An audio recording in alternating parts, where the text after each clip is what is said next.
Who's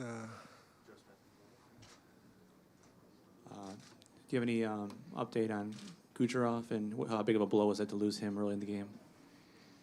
I do not have an update on Cooch. Actually, I thought he was coming back, and then I just got word he wasn't going to come back. So I don't know. He'll be evaluated probably tonight and tomorrow. As for the second part, yeah, naturally he's a point per game guy in this playoffs. He's a big part of our offense, and in a series where goals are at a premium, it's tough when you lose one of your guys. In saying that, though, we battled hard, and we got that game tied, and it's unfortunate. We fell one short in the end, but naturally losing a guy like Cooch, you don't want to lose guys like that. You guys have been in this situation before, losing Game 5s. Just, is there anything you can draw on from those past experiences to help you heading into Game 6? Well, I've probably overused this line throughout the playoffs, but I guess we've gone from an inexperienced playoff team to an experienced playoff team. And we've been in this position before just a month and a half ago in the Detroit series. And this team has found a way, and that's why we are where we are right now. And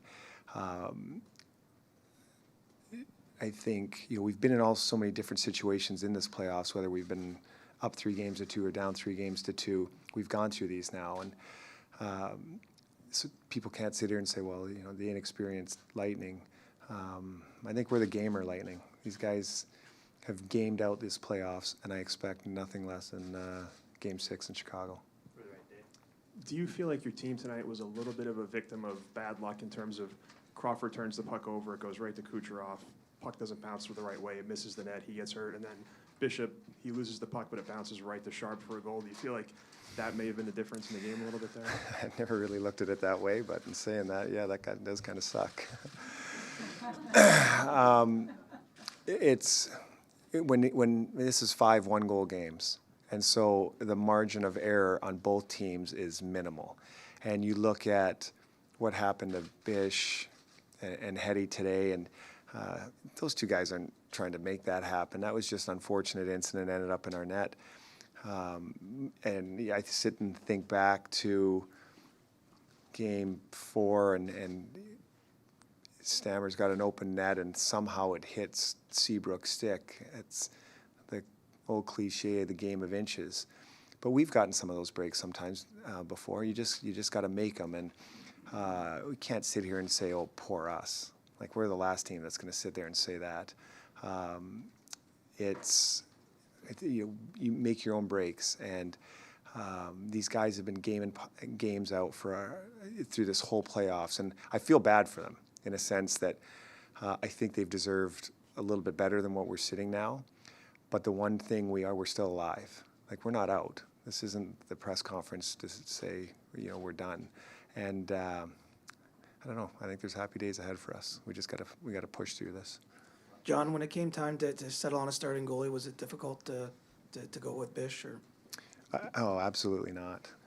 We're not here without Bish. And as I said, aside from that 1 in a million play that happened, I thought he was outstanding. I mean, he gave us every chance to win that game. We got to score more than one.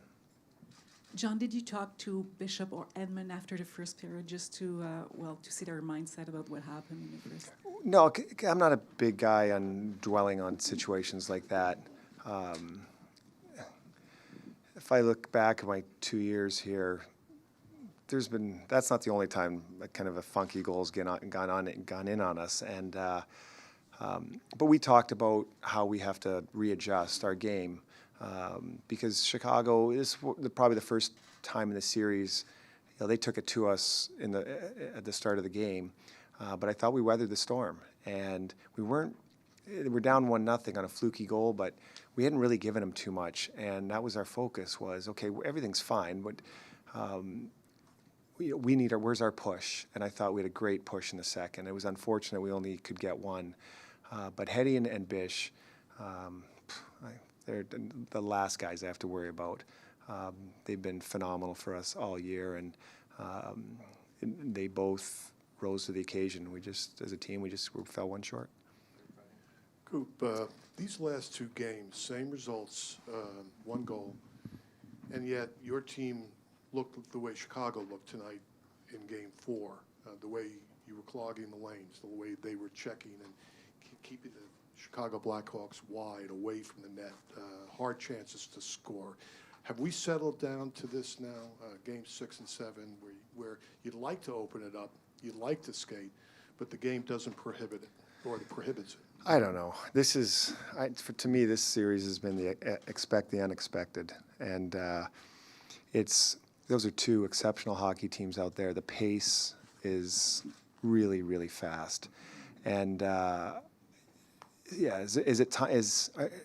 don't get here to where both these teams are if you can't check. And both teams can do that. Both teams have defensemen that can skate, so that makes it harder on forwards. And it's coming down to the team that capitalizes on the break they get, and they capitalize on theirs, and we didn't. But in saying that, aside from the first period, I think we threw 27 shots at Crawford in the last two periods, and we had looks. It just didn't go in for us tonight, and the only, I guess, problem is this isn't Game 4 in the season where you got 78 more to go. Now we're down to, this is it. Now there's no margin for error. But as I said before, hey, we're still alive. This is not near over. Obviously, no one's questioning the resilience of this group, what they did in this playoffs, come back in Detroit, 2 Game 7 wins. But at what point what part of this team just tells you that they have enough left for another one of these comebacks? Oh, everything. I just look in their eye after this game. There wasn't head hanging. They were ticked off. It's not the first time we've blown a situation here at home and gone on the road and dug our heels in. We've done this all playoffs long, and those guys know what they're doing. And if I'm going to be behind a bench of a team in this playoffs, it's this one right here. So we're looking forward to Game 6. Jon, when you're in that situation, third period, trailing by a goal, is there any thought to shortening your bench a bit more? In regards to?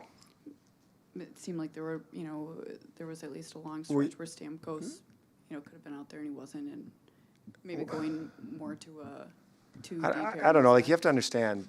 I think there was long stretches in that game where there was no whistles. The pace is fast. I don't know what Stammer's minutes ended up, but I'm sure they were in the 20s.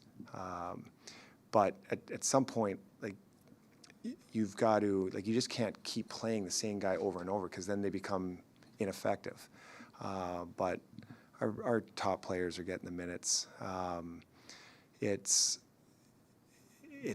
the full 60 minutes here we have to dwell, and we can't just sit here and say, oh, well, I know we need that goal in the last minute, but I've learned that you keep putting the same guys out the last 4 minutes. By the time you get to the last 2 minutes, they've got nothing left. And these guys know.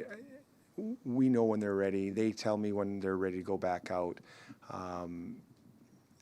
It's a team, and Stammer's obviously a huge part of this. He's trying to score like everybody else, but we can't sit here and say we're going to put one single player out there for the last 4 or 5 minutes and expect results. He gave it everything he had, and so is everybody else. We're struggling to score right now.